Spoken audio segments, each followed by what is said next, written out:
We finally did it. After 5 years of making videos on YouTube, we finally hit 1,000 subscribers. I honestly didn't think I would ever be able to say that. I've had so many setbacks with high school and with life in general that I thought I'd lose interest in making YouTube videos. But I'm still here, still making content. I was never in it for money or for clout. I truly love making YouTube videos, and being able to make videos based off of my favorite pastime is something I'll always be grateful for. Which is where today's video comes in. If you guys couldn't tell already, or if you're new to my channel, I love video games. As I said before, it's my favorite way of spending my free time. I'm also a huge fan of esports, which is basically the very competitive side of gaming where the best of the best gamers fight in a virtual arena for fame, glory, and bragging rights, and also, millions of dollars in front of thousands of people in a stadium and for millions watching on the internet. Today's video is going to be dedicated to answering one of the most frequently asked questions people keep asking me. Why do I love esports so much? When people ask me this, I usually respond with another question. Why do you like to watch football or baseball or basketball? It usually ends there since they could put the pieces together themselves, but for some people, that isn't enough since the idea of watching people play video games doesn't really click with them, which is why I'm making this video. So if someone asks that question again, I'll just link them to this video instead of trying to manually process an answer that wouldn't make sense to them. So grab a snack, sit back, and enjoy the video. In order to understand why I love esports, we have to go back to my younger self and my experience with sports before I even knew esports existed. Back in the day, I didn't understand why people watched other people play sports such as basketball, football, or baseball. I understood why people played them since I played basketball all the time with my friends in middle school. It was just the watching part that didn't click with me at the time. I don't understand the obsession with throwing a ball into a hoop and, oh, touchdown, 5 points. Okay, there's a lot wrong with that, but I'm not saying that those sports are bad and the people watching them are losers. It just wasn't for me. My father wanted me to get into sports. He would always have me watch sports matches to try to get me interested in some kind of sport that was popular and something we could both watch and enjoy together. Whether it was baseball, boxing, motorbike racing, he really tried his hardest, but nothing really seemed to work. I even remember him buying us tickets to a baseball game at the Angels Stadium, and I live in California, so it's not that far away, where the Angels and Orioles played. The only thing I could remember from that game was how boring it was and how much I wanted the game to just end already. Again, I'm not hating on baseball or the fans of it, I'm just being real. Baseball was not my thing, and I think my father understood that after the game ended. He then tried taking me alone to motorbike races in the desert where it's at least 100 degrees in the daytime, again in California. And don't get me wrong, I love hanging out with my dad and I hope he knows that. But sitting in the boiling desert watching people drive motorcycles isn't fun to me. For a while, I was beginning to think that maybe sports isn't a thing for me and I may just never understand why so many people love watching it. And then 2013 happened, and that's where my whole perspective of watching sports changed. He finds him in his sights. Now he's actually going to engage. Concussion going down. Nate's actually out there, and Ace is actually going to have barely any shields left. Pistola going in for the encounter. And they're going to find each other right here. Pistola knows that Ace is there. Oh my God. Pushes in. Let's see if he can just stay moving a couple levels. Pistola pushes in. Ace could finish. Let's see. Ace with the upper hand. And Ace wins it. $200,000 winner here today. For those of you who know me personally, you already know that I loved Halo way before I even knew these championships existed. So seeing it played at the highest level with a crowd cheering them on was mind-blowing to me. What was more mind-blowing was the fact that this has been going on way before 2013 and somehow I didn't know about it.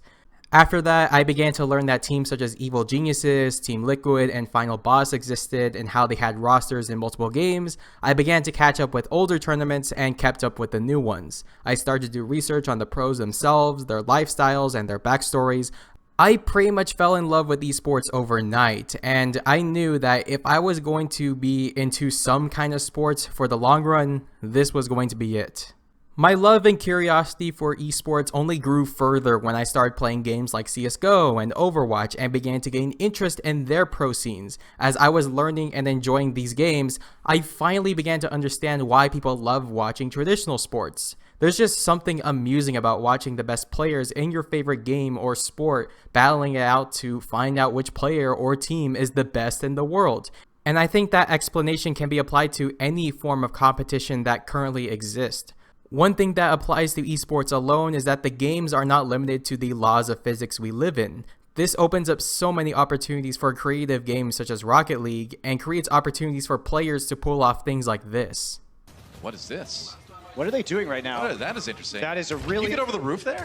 Oh my. Oh my, what a play, what a grab! Tosses in the grab, they're gonna make it work. And Cruz taken out by the ensuing self-destruct. Atlanta Reign breaking through that. Despite esports being one of the best things that has ever happened to me, the same can't be said with everyone else I knew. The problem with liking esports today is that there are very few people that actually know of its existence, and if I tried introducing it to someone, they'd take me a lot less seriously. You see, the general population still believes that gamers are losers stuck in their mom's basement, so when they meet someone like me and realizes that I'm a huge video game nerd that loves esports more than traditional sports, that's an I'm a head out moment for them. This also affected how my parents saw me as a person. You'd think that they'd be happy that I finally found a form of competition I can actually watch without getting bored. Well, my parents are part of that generation that hates video games and blames all of the world's problems on it, so having their firstborn son absolutely adore it was a huge red flag for them. And it's not them hating on nerdy things in general. My parents like movies like Star Wars, Mission Impossible, the Marvel and DC movies. It's hating on video games specifically. I could be watching Star Wars movies for hours on end without them complaining about it, yet they get pissed if I watch 10 minutes of an Overwatch League match.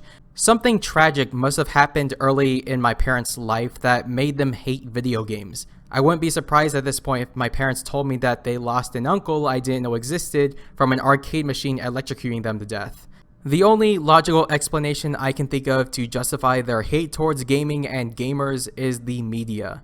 The media for the past half century has been extremely biased towards video games by blaming it on lower IQ scores, mass shootings, obesity, and even going as far as saying that playing video games is worse than inserting heroin into your body. I kid you not, that was a thing for like a month. It is incredibly addictive. It has been likened to something like heroin. And even Prince Harry in Britain said, I don't know why anyone would have Fortnite in their home because it is like giving a child heroin. David, I think you might know that the president's next scheduled meeting about what he says is about school safety. The subject is going to be video games. What do you think the president will learn about video games? Has he ever even played a video game? I don't think that's what we need to be focusing on this situation. Why are you so against? I just don't understand. Well, it's the same with professional wrestling. It's for booger eaters. As you can imagine, me knowing that my parents watched this BS live on television makes me want to pull my hair out, and there's nothing I could do to convince them otherwise since I'm the gamer of the family and Donald Trump is the one that's saying this. Despite the backlash, I still love esports, and even though almost everyone I know expected me to grow out of it by now, my interest has only grown even more. Which is where I want to talk about the reason why I made this video. Other than to thank you guys for 1,000 subscribers, I'm currently trying to get a career in esports, and not necessarily as a pro player, but as an analyst. People seem to forget that there are so many career opportunities in esports aside from being a pro player. And while being a pro player is the main dream of working in the esports industry, there are so many job opportunities out there, such as being an analyst, a team manager, a coach, a social media manager, and even a psychologist. The reason why I'm telling you this is because I want to dedicate a portion of my channel to esports so I can get more engaged in the scene, and I have no one else to talk about this. I can't talk to my family about this since they're so hell-bent on the idea that gaming is only for children, and I'm too afraid to tell anyone outside of the friends I've already told. It's much safer to talk about it here on YouTube since I know the vast majority of you are gamers that may understand what I'm going through.